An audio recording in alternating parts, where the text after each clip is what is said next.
Welcome to this edition of our SMA International News for the month of December. In this edition we have stories from Zambia, where we previewed the release of a new documentary about the foundation of the SMA mission in Zambia 50 years ago. In Ireland we hear of the history and continuing work of the Family Vocations community, who raise funds for the education of SMA missionary priests. And then from Togo, we reflect on the season of Advent as the first week begins. 50 years ago, the first Irish SMA arrived to begin their pioneering work in Zambia. In the years that followed, they have established communities, formed parishes, built churches, and played a pivotal role in helping the diocese in which they served to grow by being leaders, educators, mediators, and in specialized ministry, particularly in Ndola Diocese. The history of the SMA in Zambia is a rich story. It tells of the dedication of missionaries who embraced the challenges faced in new mission territory. Today, 50 years later, SMA, Zambian priests, have taken over this work and are ministering in Zambian parishes and on mission in other countries. We now bring you a short preview of a new documentary recording the story of the SMA in Zambia. This was produced by the Media Centre in Ndola. The SMA was gifted to Zambia with the arrival of its first priests in early 1973. Zambia was not its traditional mission territory, but with circumstances beyond their control, the SMA embarked on this new venture. It was proven to be a great act of trust and faith, and paid back to its members in graces and blessings beyond all imagining.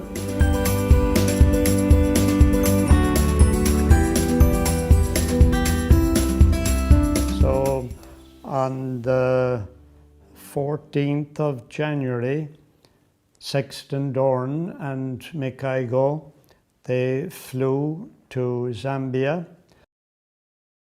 The real reason why we came to Zambia, of course, was that first of all, the civil war in Nigeria had made people think about not having all their personnel in one area, all our eggs in one basket type of thing. So the society looked around to find alternative missions. And of course, we came to Africa and Zambia first as a pastoral teaching team. And the idea was that the teaching men would help to support the people in the parishes, because the parishes were not all self-supporting at that time. And the parish will always remain the foundation of all of the other ministries. Attending the sick and building up the kind of Christian community by administering the sacraments, organising courses for the laity and giving retreats to them. You have to give up a lot of things to be a missionary, and to leave your own people, and that's what a missionary means, leaving your own diocese, your own country, and going on to another territory and working in another country. That's a real challenge, and a very exciting challenge, and certainly I would feel a very rewarding challenge. One of the most important ways of spreading God's kingdom to the local population is through the building of churches. This was an aspect of ministry that Father Michael Eigel, SMA, was involved in. I built a church in Labuto in '76, and one in Ndeke as well, round about the same time. And then that continued on. When I went to Kitwe, I did the same. And then when I came back years and years later to Francisdale, I built a number of churches. And there were very little mud churches with thatched roofs on them now, like Moinge A and Moinge B, and places like that. Even Bonamakuba, we had no church at all in Bonamakuba, you know. So there was a lot of work to be done to get land and get it surveyed, and then get the plans and get them approved and all that. But it was worth it in the end. I got satisfaction out of it. So the way I look at it is everyone kind of uses their talents to the best of their ability, and that was my talent, and I used it as much as I could. Father Doran, in the meantime, has gone to the Lord, and Father Igel is 92 years old now, and we wish him well. These have been frontier men in the story of the SMA in Zambia. The founder wanted local clergy when he was in India. Likewise, the SMA missionaries were very involved in encouraging Zambians to become priests. When I went to Zambia in 1974 with Noel O'Regan, there were 3 Zambian priests in the diocese of Ndola. When I left, there was up to 100 Zambian priests. So to me, and then that's not counting the sisters and the lay people who were so involved in the church. Like, we show the people that they could be leaders and promote the faith as they did, you know. We have young SMA seminarians that need to be educated, and at a colossal amount of money. So they need support in educating the seminarians to become our new priests of tomorrow, and they will replace the dwindling numbers of the missionary priests that will be, in essence, going into retirement. So a lot of activities need to be organized. The national executive that has been formed is now going to oversee the various structures that are being created in the respective parishes and centers where the SMA priests operate. The SMA Friends, as we would call ourselves, will support the SMA by having monthly contributions in monetary form. We will do fundraisers to raise funds that will support their activities in the running of their vocation, as well as in educating the seminarians. We will pray for our priests, and at the same time it also creates a kind of family bond. It is important that the SMA survives in Zambia, because their outreach as SMA is good, because they go out into the far-flung places as well, to bring the word to people who are in places that would be considered abandoned. To view the full documentary of the foundation of SMA in Zambia, you will find it on sma.ie. Raising the necessary funds for the education of seminarians to the priesthood has always been a challenge. In Ireland, the Family Vocations Community was set up over 64 years ago.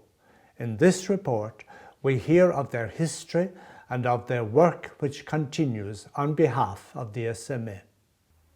The Family Vocations Community was started by lay people in Ireland in 1959 as a sponsoring movement of the Society of African Missions.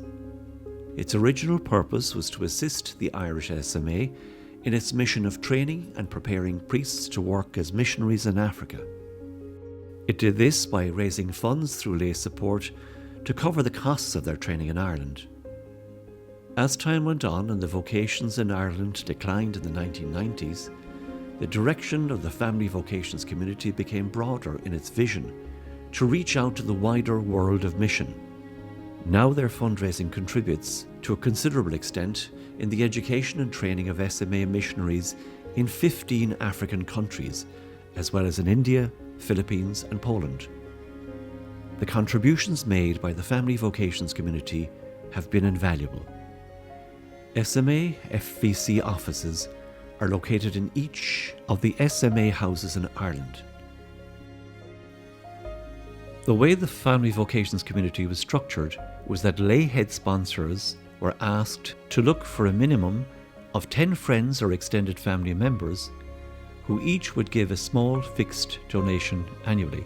These donations would then be passed to the SMA FVC offices.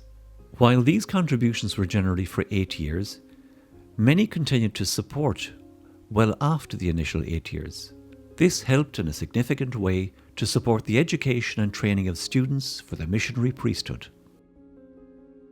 The FVC, the Family Vocation Community, is a very interesting project that we have in the Irish province. We contact our sponsors by phone, and sometimes we arrange a home visitation where we get to know them better and appreciate what they do for us. We do attend funeral masses when any of our members die, and then we send them condolences, all those who have their death anniversary on a particular day. Each year we have a very special event where we invite all our SMA FVC members from various different locations where we have a special mass, we have tea and a lot of fun, a lot of music. It has been a wonderful experience for me. I am a beneficiary of this whole project of FVC. So many students in our formation houses in Kabwe, in Bodija, in Calavi, in Abidjan, and so many countries in Asia and in Poland benefited from this project. And I wish and I pray that this continue because it is a good thing to do. Many of our students in Asia and Africa depend on the charity of the FVC, what they do for us. Like I said, I am a beneficiary of it, and I want many others after me as well to benefit from it. The FVC, Family Vocation Community, is a good project that needs to be continued and can be spread around, and each provinces can look into how they can make this part of their own policy as well.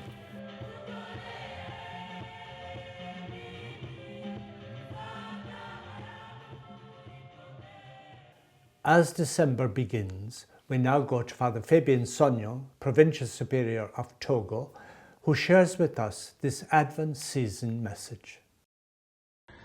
Dear brothers and sisters, happy Advent season to you all. The season of Advent is a time of grace because it is one of the highest times of the Church.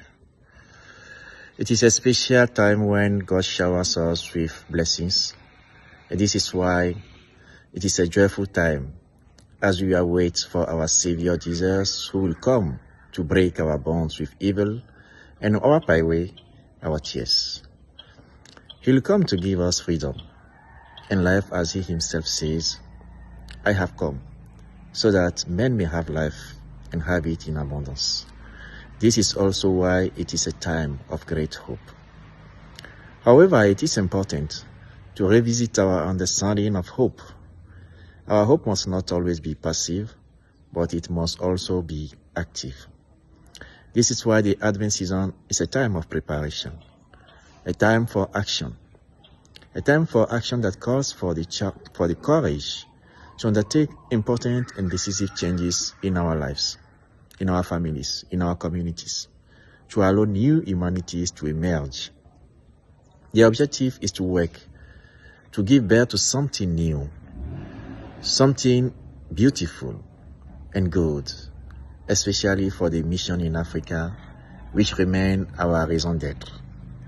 Africa and our land of mission and our mission in Africa need a new lease of life, a new hope which takes roots in courageous and prophetic actions. It is a time when we need to turn to God. It is this spirit that must drive our actions, especially for our SMA family, which is already in preparation to celebrate the next General Assembly in 2025.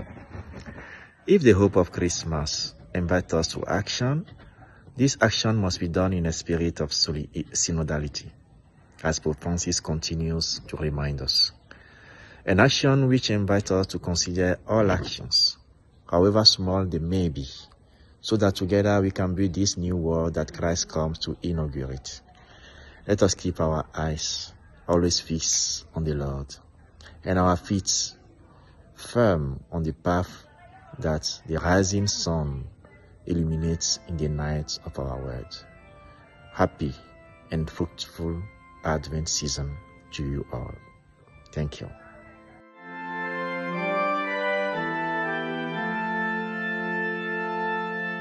And now for some general news. Father Antonio Porciolato and Father Rosario are on a visit to Ghana. The visit started on the 15th of November and will end on the 12th of December. Since November the 27th, Father Francois de Paul Ongwe and Father Christophe Pachut are on official visitation in the province of India. This visit is due to end on the 9th of December. The Superior General will address the Society on the eve of the 8th of December. This address will be available on our social platforms on the 7th of December. A special commission in preparation for the General Assembly 2025 has been put in place. In the coming days, we will present on this channel the work and the invitation of the Commission. The 8th of December is getting closer, and the new SMA media item we have been waiting for is getting closer, so stay tuned. So that brings us to the end of this edition of our SMA International News for the month of December. We hope that you have a happy and fruitful Advent season and that you will join us again in the new year when we'll have more stories and information about the SMA. Meanwhile, happy Christmas to all.